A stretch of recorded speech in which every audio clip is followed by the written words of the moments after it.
last night when I was thinking about, yeah, which word will I take that will make a very short video, a short word with a very clear definition and so on.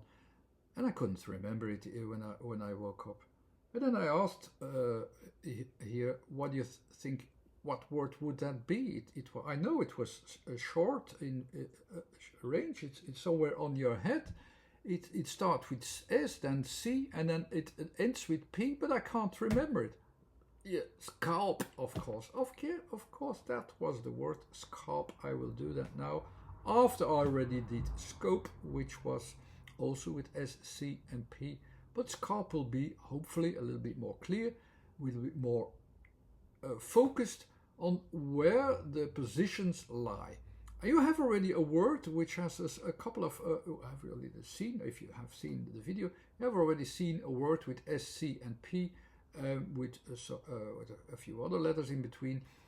And there will be, of course, comparisons to it, even if it has a completely different meaning. The focuses of each letter are in S, C, and P are the same, and because the order is somewhat the same, there will be comparisons possible. And I will go through to this word and tell you how this focus is used. And I hope this is in a very simple way, and I can do this in a very simple way. And I will try to keep it simple, which is not easy for me. That I will keep also a little bit a clear desk, which sometimes is also a little bit less easy for me. And here's my clear desk. I have my view upon the world. The world is empty, so I'm a bit closer to the Buddhism now. Thank you, Buddhism. Thank you, Buddhism. The empty world will allow me to have a look and discover things and discover them a bit more easy. It's me there in front, the watcher. And when I see things, I often make comparisons. There's also me there in the beginning. That's my starting point. And the other as well. Hello, other. And I will make comparisons. 3 regions are immediately unfolded before me. The region before me, what I can sense immediately as yes, I'm sure about it, which is within my range, within my body range even. These are the placements. It's about body, it's about physicality. 9 letters are used for these kinds of placements in space. Yeah, when I have to go left, right, I have to make some slight adaptations. I have to move a little bit. I have to change a little bit. I have to engage a little bit. I have 10 other letters which are about the changes and moves. Everything else in the background, which still has some influence in the background, or which reminds me of keeping a focus on what is really happening. It's not all before you. It's not all due to your reactions. Some things are just there already, or were there already, or are there all the time, or create themselves from other influences. It's that kind of context that you also need to deal with.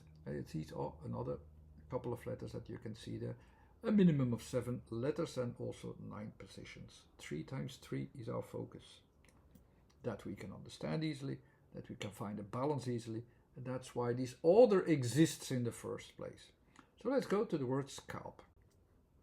So the S, which we already saw in the previous video as well, this is these surrounding variations and so on. A part of it, the beginning and the end, we don't see. It's disappearing behind the infinity of the horizon. So there is a certain range from left to right, and that's the part we can see. And of course, there are these fluctuations visible. Or it's just a surrounding. I mean, this is the whole surrounding. It's from there to there. This is the description of S. It's there.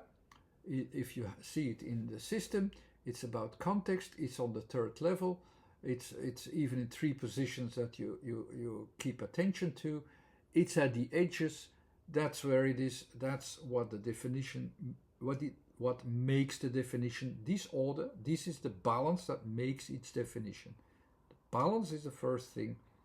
What you derive from it should derive from that kind of balance. And of course, there's a certain point where where you can see the things where it starts and where it ends. These infinity horizons. This is our horizon is limited between their right and their left. So when I want to focus, I have here one possible center at the left, or another possible center at the right, and of course I can focus up as well. But this is the range. This is the focus where I can see, okay, what comes out here, or where does it derive to. Between that is my whole vision on S. So the next letter was also C, which was about focus, and this focus which I just tried out, what kind of focus can I use, this possible center left, this possible center right, this whole range of variations on top of it. Preferably always the C is in the placement category.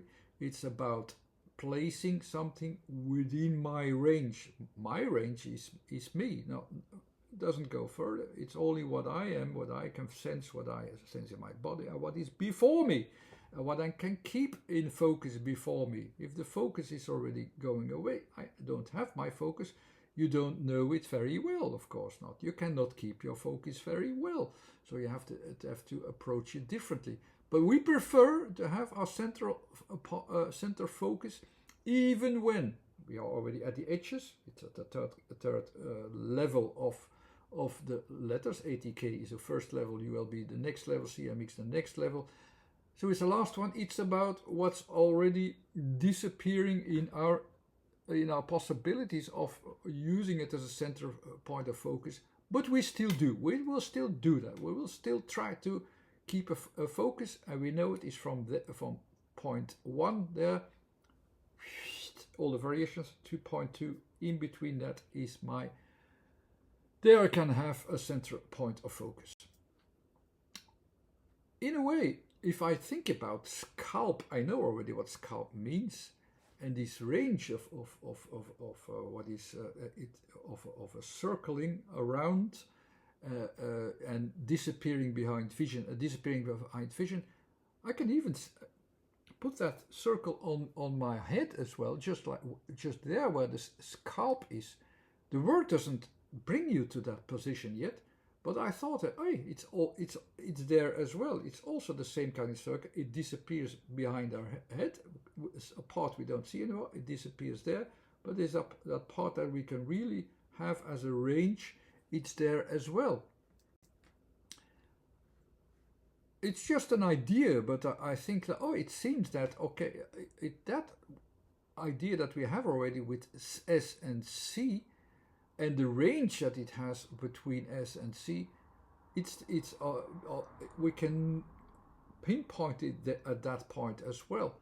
But the word doesn't describe it like that. It's that focus from that center point, and there's no other way that I look at the environment. It's nowhere else. So let's go to the next letter. So maybe they will help us, and maybe I will have to change my focus, that I have to change my idea, that maybe I'm not focusing on what's before me or within my body here. Maybe I focus on somewhere else, but the A still goes back to my own body, to the physicality. So the preferred focus with the A is achieved there. So I'm focusing back to the middle. So it's there. There is a focus down there. Although we already know, because we understand the word, the context of the word scalp has a focus which is higher up, which is focusing upon our head. And the word doesn't say it yet, but the focal point is actually not down there, but up there. Okay, but let's see where the focus will bring us with the next description of letters. And the next letter is L. The L is about checking the form out, checking the form out which is evolving, which is changing. So we try to find the placement of the center focus there in the forms that are changing. And where do we find this? We try to find it in a focus that is vertical, and we have to lift up our focus with L. That's what the L is about. It is about we find the form by uplifting our focus. And there we are. We do that. We're no longer there, under there. We're up there. We are focusing on our head. We are actually already looking at the form, what we are looking for. And then we conclude with the P, because we are already in the right place that is describing the word.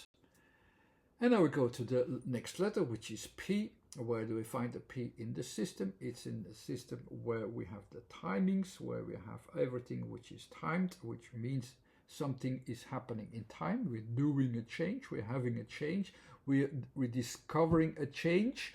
Where do we find that change? Do we start from a change? No. Do we move something? Do we change something ourselves? No. We're looking at a change somewhere at the limits, somewhere at the edges. Now, I already told you where these limits and these edges were. So if you already remember that, we're already going and coming close already. So what do we also have? So we can find its move or its changed point of vision. And where is it? At the edges. After a while, in a certain time, we discover it, we see it. And you saw it, that was this range between 2 points, the points of reach, the limits. We focus on where are the limits that we can distinguish. And there we have a diagonal change over there. We see the change it can also do. With the scalp, it remembered me immediately because it was a diagonal and about a change, and the change that happens, it reminded me immediately of the scalp that was removed by the native Indians. But it could also simply be about that change of realization that there is a change there. There is a distinction there. There is a distinction in the form there. Something different happens there. Something is different there. It separates that focus. And there is the scalp. The scalp is described actually quite well with this word, and even the things that you can associate further with it.